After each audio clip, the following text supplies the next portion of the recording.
بسم الله الرحمن الرحيم. وهو المستثنى مطلقا حيث علم أولا بوجه يصححه تقسيمه كما عرفت، وثانيا بما يتفطن له من تعريف قسمين يعني المذكور بعد إلا وأخواتها، سواء كان مخرجا أو غير مخرج، ولهذا لم يعرفه على حدة روما للاختصار. ګورئ خجی چونکه دلته علامه جمی د مطلقی استثناء تعریف کړی دی مستثنا. نو راځي اول بحث هم دا جوړ کو چې تعریف د مطلق مستثنا وکاو اول بحث، او دویم بحث کې به تقسیم کو د هر یو قسم تعریف به ذکر کو، او دریم بحث کې به د مستثنا د اعراب په اعتبار سره څلور اقسام ذکر کو. بیا به مخکې ګورو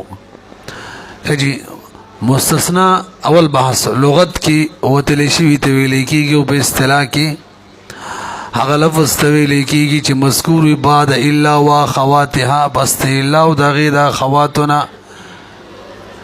که مخرج وي د متعدد نه او کنه وي، یعنی که متصل وي او که منقطع وي، دا د مطلق مستثنا تعریف شو. یا چې وي هغه لفظ ته ویل کیږي چې ذکر وي پس د الا او دغه د اخواتنا، مخرج وي د متعدد نه، متصل وي او که غیر مخرج وي منقطع وي. دویم باس د مستثنای دو اقسام دی، یو متصله ده بل منقطعه.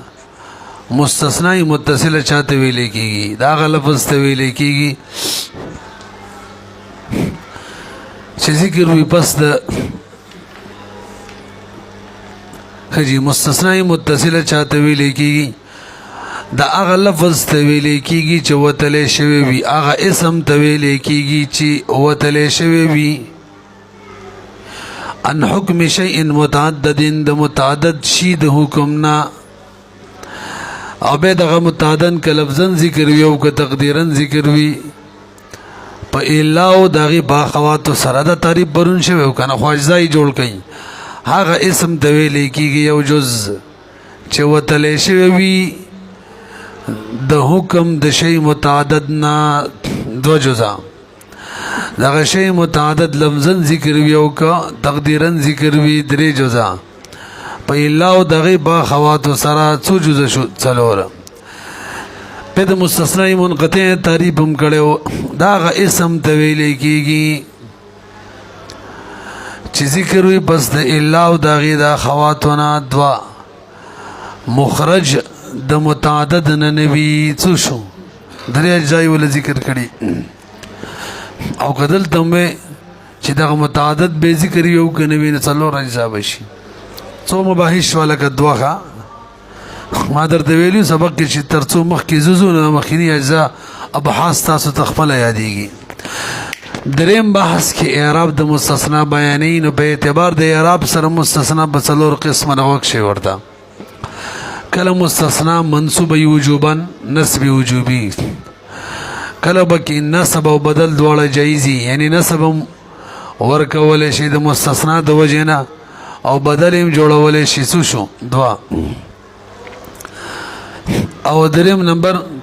د عامل موافق اعراب ورته ملاویږي، کله رفع تقاضی کوله مستثنا به مرفوع جوړه، کله نسب وا منصوب به جوړه او که نجر تقاضی کوله مجرور به جوړه څو شو درې.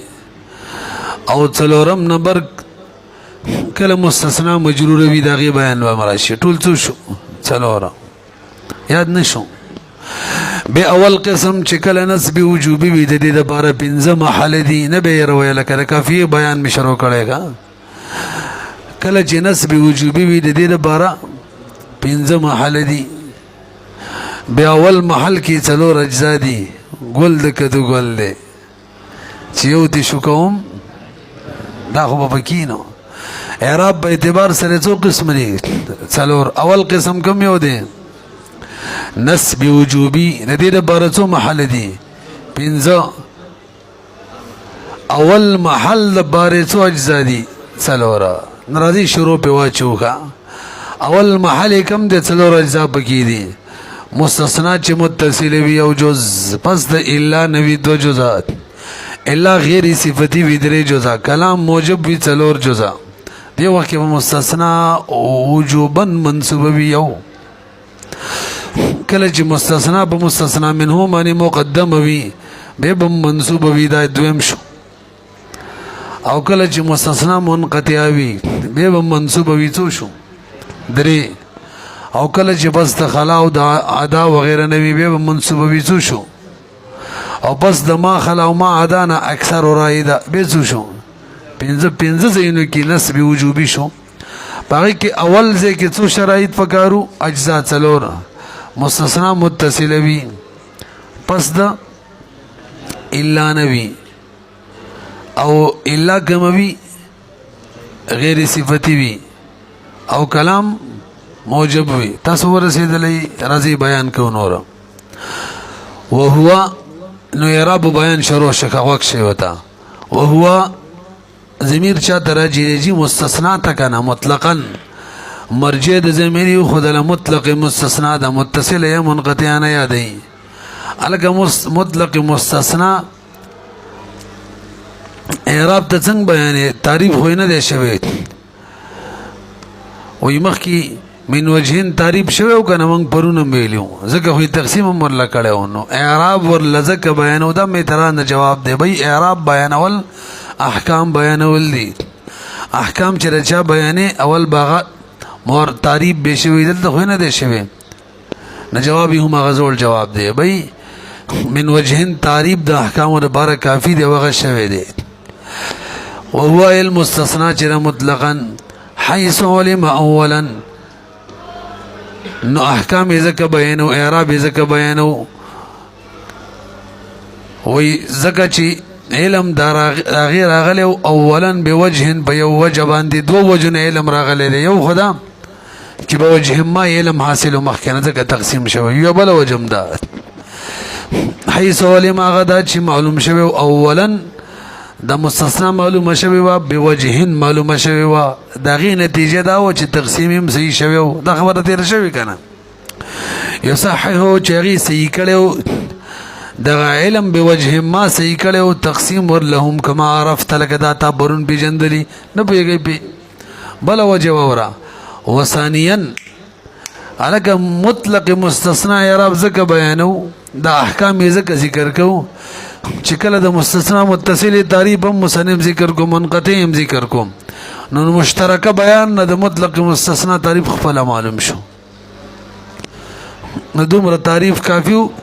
ځکه اعراب بیانې احکام بیانې په نه شولې به مستثنا متصل تعریف مصنف کړو منقطع تعریف هم کړو دغه دوړو تعریفونه مجموعی طور د مطلق مستثنا تعریف معلوم شوه دی کنه څنګه هغه سم ته ویل کیږي چې پس د الا او دغه د خواتو نه ذکر وی که مخرج وی ته متعدد نو کنه وی بس دا تعریف فل معلوم شو نو دام تعریف دا چې دومره تعریف به شوه بس احکام ذکر کول سید اعراب ذکر کول سیدی وره وثانيا دویم وجه د دې د عدم تعریف د بارا صراحتا تعریف نکو زکا بما یتفتن له د وجه دینه چې فهم شوی د دې د بارا من تعریف قسمه د دوړو اقسام د تعریفونو نه تعریف فهم شوی نو مزغه کافیو صراحتا نه ذکر کړي الګنو کم تعریف فهم شوی له خراته وای کنه اني المذکور بعد الا واخوات یا غیسم تویل کیږي چې ذکر بوي فصد الا او دغه د خواتنا سواء برابر خبره دا کان مخرجن کدا مخرج وی د متعدد نا متصل وی او غیر مخرجن یا مخرج نوی منقطع وی ولهذا دغه وجد لم يعرف على حدازان لول تعریف ونکو خپل معلوم شوه دي یو اسم به وجه ما معلوم اولنا او دویم د هر یو قسم د تعریف نه تعریف فهم تراله بس علاوه تعریف ته ضرورت پاتې نشوراری کے احکام ذکر کی تاسو پیږي کنه لم يعرف مصنف تعریف ونکو د مطلق مستثنا على حدة انسان لا روما للاختصار طلب اختصار بوجا قصد اختصار بوجا رو معنا طلب تاسو پیږي کنه خجی خپل کومه مقصدی خبره صاحب د کافی ذکر کوي نو هغه د بیان د اعراب او مدر ته وختي خلاصه ویلا نو راځي او د مستثنا چې د منصوبن دا به منصوب وي د نسب والا سورتونه شروع شو څو سورتونه کې نسب وجوبي دي پنځو کې اول لپاره څو اجزا دي ما ویل څلور راځي ورلا منصوب وي اعتراض الکه دویم صورت کې هم منصوب وي نو جواب دلته وجوبي دی ولته خور سره بدلم جایز دلته جوازي دی نو موږ دلته د وجوب خبره کوو منصوب وي وجوبن اول صورت کې څلور قاعده ووري اذا كان واقعا بعد الا چې واقع بوي اذا كان واقعا رويستلو اشاره کوي چې دا خبر دی د کانه د بارا محذوف خبر دی یعنی خبر محذوف دی کله چې وی دغه مستثنا بعد الا بس د الا نوي خو الا نکم الا مراد دمات تاسو د ویلو کما غیر صفتی چې بس د الا نوي به څه چي دي لا بعد غیر نه یادو سوا نه یادو غیرهما نور د دې دوړو نه غیر او سوا نه غم نه یادو صرف الا یادو او به غیر صفتی الا کم الا یادو غیر صفتی یادو نو ګورې څو قاعده ذکر کړه هغه سم ته ویل کېږي چې واقع وي بس الا نه یو غیر صفتی وي دوا رسبوي فی کلام موجب کلام موجب کې به وسو شو درې ور سره دا قید به ولګوي مستثنا کوم مستثنای متصل ګورې وتا غیر صفتی ولی ویلو قید به بده مقید کو وان لم يكن الواقع بعد الا التي لصفه داخلا في المستثنى تاسو له ګورئ اعتراض نه جواب دی بھائی غیر صفت ته ضرورت نو ځکه کوم چې د الا غیر د الا صفتینه بس واقعي وي خو سره مستثناینه ناغه بار کولو ته ضرورت نه دی ځکه بیان بچا کې شروع شوه مستثنا کې لکم اسم چې پس د الا غیر پس د الا صفتینه واقعي هغه سره مستثنا دنه دغه خارج کولو ته ضرورت نو نو ولې دا قید لګي خو سم خارج ده کوم سم پوهه نشوي کما مستثنا کم اسم چې بس د الا صفتین واقعي وي هغه خود سره مستثنا وینا نو ځبار کول د ضرورت وي خبره دی بالکل ټیک ده خو کې دې شي د دې ټکی نه غفلت راغلی وي چې هغه مستثنا نه ده غفلت احتمال بکیو نو موږ ویل کې دې شي څوک د دې نه غافل شي چې هغه خو مستثنا نه ده هغه خپل بار شوی ده راشه صفای ذکر کړه چې د غفلت هم ختم شي پوه نه شوي کې دې شي غفلت راغلی وي وإن لم يكن الواقع واگر کنوی واقع بعد الا التي لصفته داخل في المستثنى کندا وإن لم يكن اگر کندا به ورا اگر کندا دغه مستثنى کما مستثنى الواقع بعد الا چې واقع وي بس د الا نه التي للصفه اغه الا چې کوم د صفت د بار راځي سندا وإن لم يكن داخلا في المستثنى اگر کاغه داخله په مستثنا کې نه ده نو بهم دا قید زګه ولګول الله یزهلان هو دې لپاره چې غفلت تی ونی شي چالکا اسنه چې خلک غافل پاتې شو به وي اخو په کې بار نشولا نو موږ دا غیم د بار کول د لپاره غیر صفتی ویلو بهم بس دریم قید سره فی کلام موجب بکلام موجب کې بوي ځکه چې کله غیر موجب وي دغه به دا حکم نه دی وا اورای پسې کلام موجب چاته وي چې نفي نهي استفهام بکینه وی الیس بنفي ولا نهي بسره ولا استفهام وی نه لیکله لکه مثال دا شجاعن القوم الا زيدا تاسو ګورئ زید پس د الا نه واقع دی الا غیر صفتیم دا کلام موجب هم دی او مستثنا متصل قید منګ لګولې او څم دا متصل هم دا واحترز به وس علامه جامع وی کلام موجب ویلو دي سره د کلام غیر موجب نه احتراز را لې ځکه دغه صورت کې به واجب النسب نه نو چې کله کلام څه وی غیر موجب وی راځه ورلا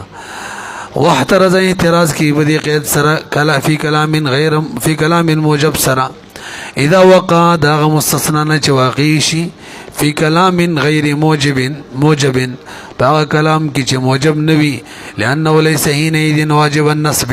دغه دغه صورت کې واجب النسب نوي نو موږ د واجب النسب بیان شروع کړي علامه سيجي ورا بشیر اعلی پتن لګي ور رسیدلې کنه کې صاحب د کافیه فقط درې قید لګول یو موږ سره بار نه ولګولو اول صورت کې پس د الا نبوي غیر صفتی بوي کلام بچوي موجب بوي دا درې قید ولګول دي صورت کې با سوي واجب النسب وي نه رسيبي مخکې راځي ولا حاجتاونه الى قید اخر لک برو ګوري دلته په فاضل هندي معنی رد کې غو یو بل قیدم بکې بکارو بل قید سره چې تام بوي تام یعنی مستثنا منه به ذکر وي دا قیدم ضروری دی علامه جمی وي دی قید د ضرورت نشته ځکه دغه قید کولګي نو فایده پیدا شي چې مستثنا به جوړ شي ثبت جوړ شي او زمنګ مقصود دلته مطلق منصوب کېدل دي هغه مستثنا په وجوي او کله ضرب په وجوي ما خپل پوهه نشولې وک شي ته به وګوما به څنګه دي وګوما چې یار غږېدو تاسو لم نظر زیات پزړه کې مې نره ستاره غږېدو وګوما چې غلې یار غږېدو داسې ده کنه مخکې راځي لکه تاسو وګ شي زه به یار شمه وګوما چې غلې یار غږېدو خجی ګورئ فاضل هندي و یو بل قید ولګوا هغه دا چې مستثنا تام وي معنا مستثنا منه ذکر وي ځکه چې کله مستثنا منه ذکر نوي ربه منصوبي خو به د مستثنا په وجني ضرب بوجي لکه دی مثال کې وګورئ کمره قرأت الا يوم كذا قرأت الا يوم یوم تو وګورئ پس د الا نام دا الا غیر صفتیم دا کلام موجبم ده توجه جی یوم منصوبم ده حالن کې مستثنا نه ده تا خو ضرب ده نو یو بل قید ولګوا چې مستثنا منه به کې ذکر وي چونکه دلته نه ده ذکر نو قید نه دی موجود نه د اعتبار شو ونه رسیدلې به یو بل قید څه دی مستثنا منه ذکر کا کلام تام کا ځکه که تام نه کی نو کې د استاد د مخکینی قیدونه ټول موجود وي به هم مستثنا نه وي منصوبه هم وي خو منصوبه د مستثنا تو په وجنی چا په وجبي ضرب نو علامه جمی جواب کوي وای دي څلورم قید چې کوم ته لګي دي د ضرورت نشتا ولې نشه زموږ مطلق منصوب خبر روانه ده کغه د مستثنا په وجهي مستثنا منه چې کله ذکر ویاله او کغه د ضرب په وجهي کوم مستثنا منه نه وی ذکر لکه قرأت الا يوم وی دي کنه بس موږ دواړو ته شامل ول غواړو ځکه قید نه لګو که قید هم ولګو به بدابار شي او موږ نه غواړو چې دا بار کو اوس هم پوه نه شوي وګورئ ولا حاجت نشتر دلته الى قید اخر تا وهو ان يكون الكلام الموجب تاما دا چې کلام موجب تام وي تام معنا بان صورت ولا جوړي ان يكون المستثنى منه مذكورا فيه چې مستثنى منه دي مذکور وي دا قید نه لګو او هغه لګي ولي لګي ليخرج چوباسي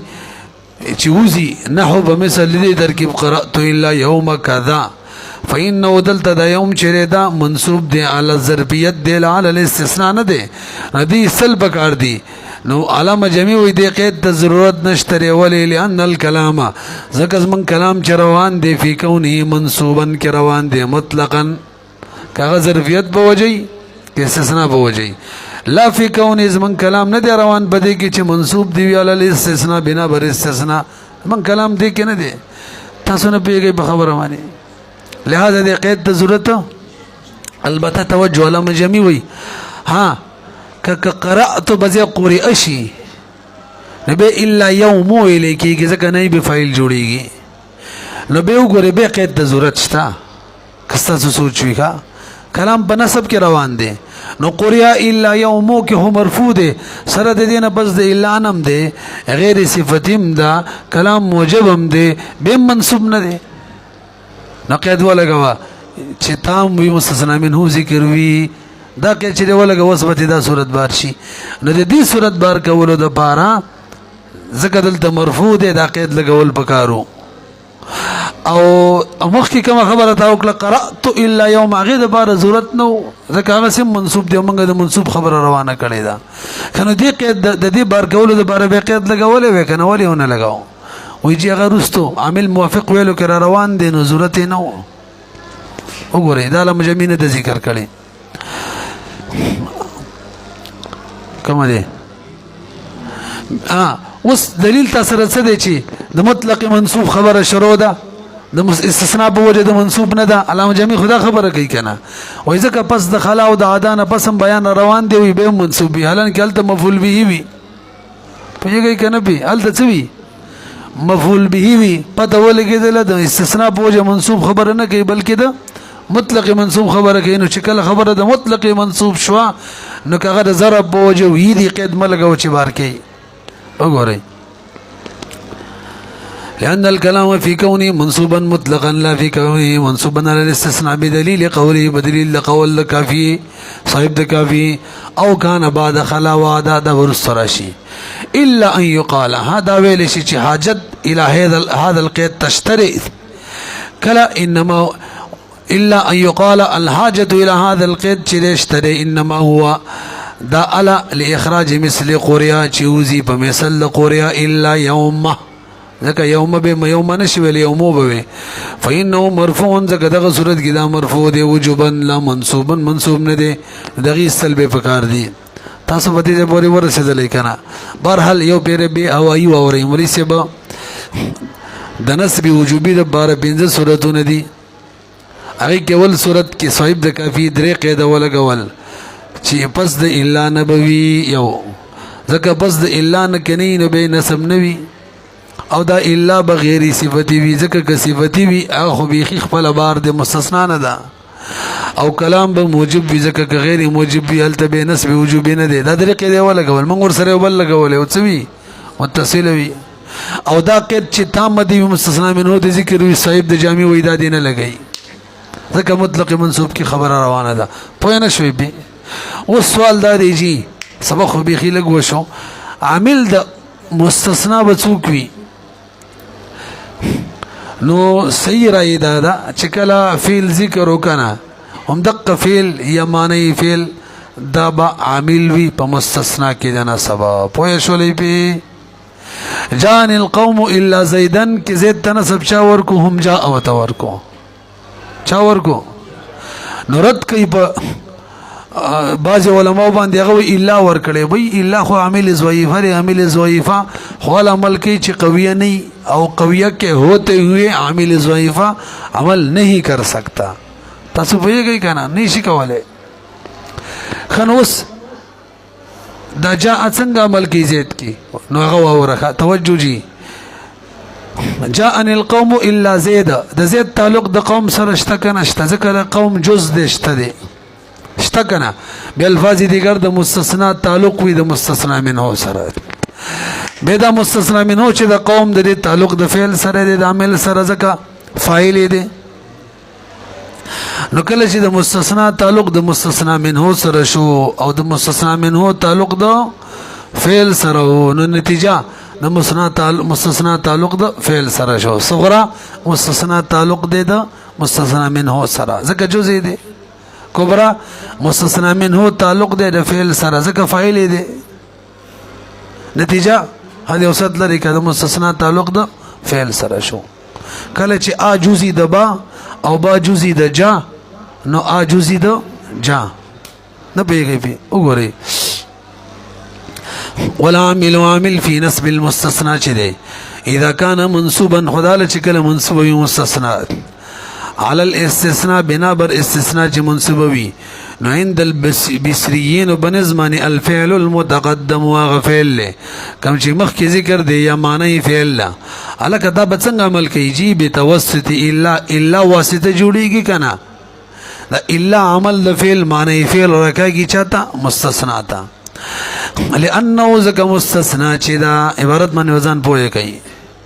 لانه ذک مستثنا چې دا شیء یو شی دی یتعلق بالفعل او معناه د دې تعلق د فعل سره مشته یا د معنی فعل سره مشته او څنګه تعلق دی معنوي تعلق دی کنه تعلقا معنويا تعلق معنوي دی دا خو دعوه شوه چې د مستثنا تعلق د فعل یا د معنی فعل سره معنوي دی دا خو دعوه شوه دلیل پکار دی که نه دی وګورئ صغرا کبرا سره ذکر کوي ځکه اذ له نسبت د مستثنا نسبت دی د مستثنا نسبت شته دی ښه تعلق شته دی د چا سره الی ما هغه مستثنا منه سره نسب الیه چې هغې ته به نسبت شوی دی احدهما د فعل یا معنی فعل نو د دې هم ورسره تعلق دی او د فعل او معنی فعل هم ورته نسبت شوی نه دواړه پکې جمع شو که نه شو که پوه نه شوی پې اذ ځکه له د مستثنا د باره نسبت دی د جزئیت الی ما د هغه مستثنا منه سره نسب الیه چې هغې ته منسوب شوی دی احدهما فعل یا معنی فعل وقد جاء او بل واورئ د مستثنا الله راځي چې کله فعل تام شي جاءن القوم تام شو کنه شو فعل فاعل رااله او کله چې فعل تام شي هغه نه پس څوک راځي هغه مفعول وي نو هغه منصوب وي نه د مستثنا د فعل تام نه پس راځي مفعول سره مشابهت رااله دا هم څه وي منصوب بوي وقد جاء حال دا چې راغله بال تمام الكلام نا فشابه المفعول سره مشابهت رااله تاسو رسیدلې منصوب بوي یو صورت شو د نصب دویم صورت څو کله چې مستثنا په مستثنا منه باندې مقدمه یجي التبم نسبی وجوبی وي رسیبی وجه څه ده چې کله مستثنا مؤخري نبه احتمال لري چې مستثنا بدل وي د مستثنا منه نه او احتمال لري چې مستثنا بدل نه دی نو نسب هم راتلی شي بدل هم راتلی شي پوهېږئ که نه توجه جي خو چې کله مستثنا مقدمه شي په مستثنا منه باندې نو هلته بدل احتمال ختم ځکه بدل به مبدل منه باندې نه مقدم کیږي او چې کله مستثنا په مستثنا منه مقدمه شوله معلومه شوله بدل نه دی چې نه دی صرف د نسب وجبات شوه نسب څه شو وجوبي شو نه پوهېږئ پې وګورئ او مقدما یا مقدمه وي دا عطب بیان ترکیب کوي نو وی دا عطب دی په دې قول بعد الا ای المستثنا چې دا منصوب وي وجوبا کوم صورتونه کې اذا كان المستثنا مقدما کله چې مستثنا مقدمه شوی وي علی المستثنا منه باندې به خبر عامه د کلام موجب یو که غیر موجب وي سواء كان في كلام موجب او غیر موجب لك جاءني الا زيدا القوم الا زيد نسب وتواركو القوم مستثنى منه ده كلام موجب وما جاءني الا زيدا احد مستثنى منه مؤخرة او زيدا مستثنى مقدمه دلتا صرف نسب ولي بدل ولي نه وي بدل نسي کیږي بدل په مبدل منه باندې مقدم کېدل نشي لامتناع تقديم البدل الى المبدل منه مبدل منه نه مقدم کیږي او دلته مقدم شوی پته ولګي دا بدل نه دی تاسو پوه شئ نو اول صورت کې فقط څو صورت ویل صرف دعا او ټیم ربانی ختم